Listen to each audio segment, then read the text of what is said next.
Close door straight ahead. Close door straight.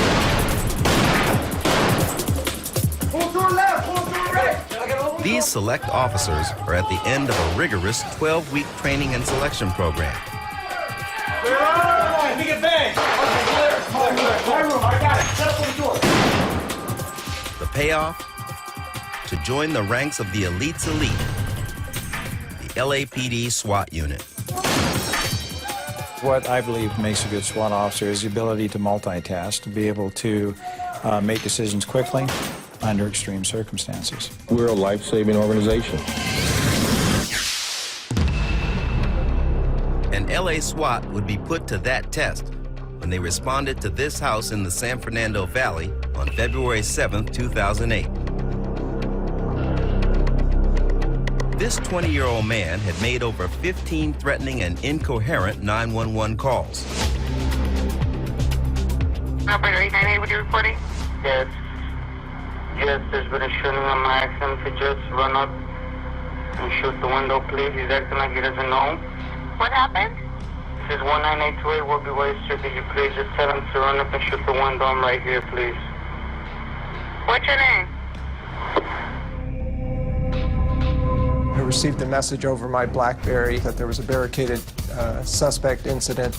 I was also called multiple individuals in a location with a shooter also present. So when you hear those types of particulars, you're going to be in a higher state of awareness and alertness. We believe that there were people inside whose lives needed to be saved. It was midnight. It was dark outside, and the house was completely black. LA SWAT reenacted the events of that night, using their training facility to document how it all went down. Lay down all weapons, come out and be directed by the officers. Officer Veenstra, Officer Simmons, and Officer Odell developed the plan and discussed what was going to take place. I could tell that there was a lot of activity, that things were happening quickly. That night, I knew there was going to be a shooting. I told my guys, don't be surprised if bullets start coming through the front door. You know, do the best you can. Get in there, find a place to stand, and defend yourself and your people. Be aware that once we hit the house, good chance we're going to come under fire. Okay, so keep your head in. Some of those guys weren't there a couple seconds before we made our move. So for them to follow me into a location where I knew for a fact there was going to be an OIS, that speaks volumes for them and the trust they had in me. When I arrived on scene, I got out of my car, threw my gear on, and I was running towards the command post, still buckling my gear on. I never stopped running from my cruiser all the way to the suspect's location. So it happened fast. Officer Mike Odell performed a rake and break to provide cover for the entry team and distract the shooter. Shots fired! Shots fired! I used the light that is affixed to my rifle to illuminate the living room inside of the residence. The suspect fired 3 shots in rapid succession through the window, one of which struck my rifle.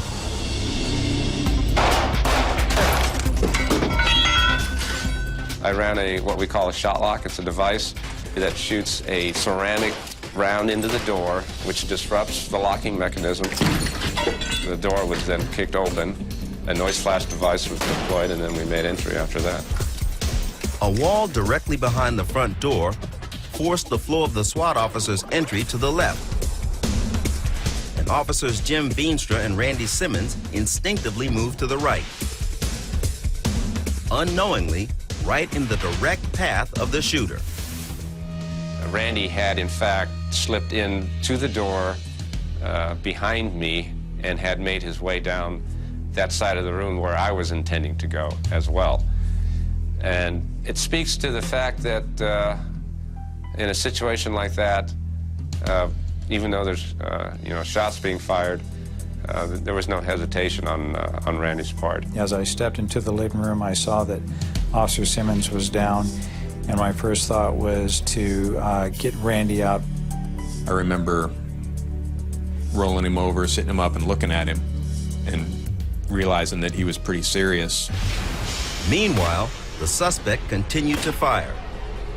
I saw a puff of smoke, and in the middle of this spiraling type of smoky pattern was this little projectile, and then I felt it hit me in the face. I basically said to myself, you know, I'm screwed. I just got shot in the face. Sergeant Chuck Batita and Officers Steve Scallon and Tony Samuelson knew they had to get Veenstra and Simmons out. And without hesitation, risked their lives to do so.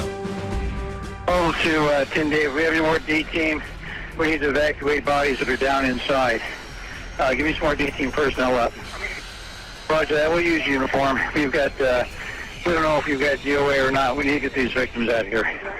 It was at that point that things changed dramatically. It had transitioned from a rescue mission to now a barricaded gunman.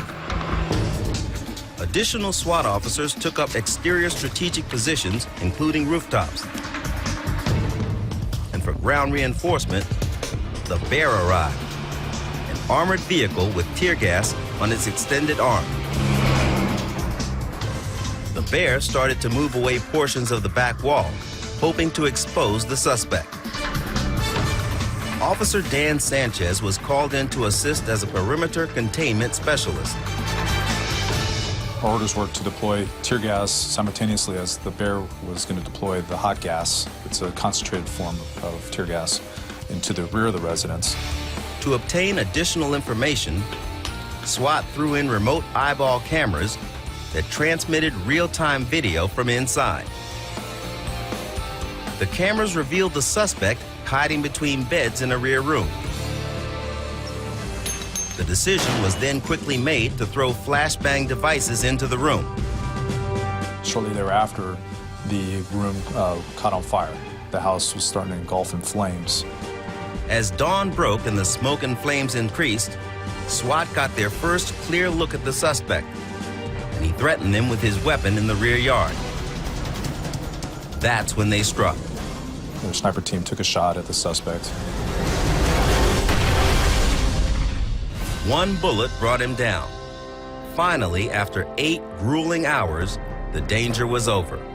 The true heroes that day are those first officers that knew the danger inside of a suspect that was armed, that was willing to shoot at officers. They made entry to save other people's lives. They're the real heroes.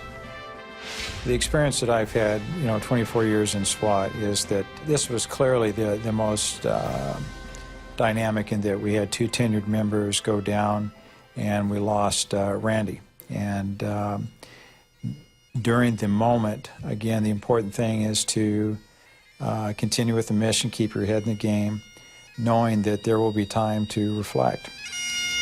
Fire! Hey! Fire! Hey! Fire!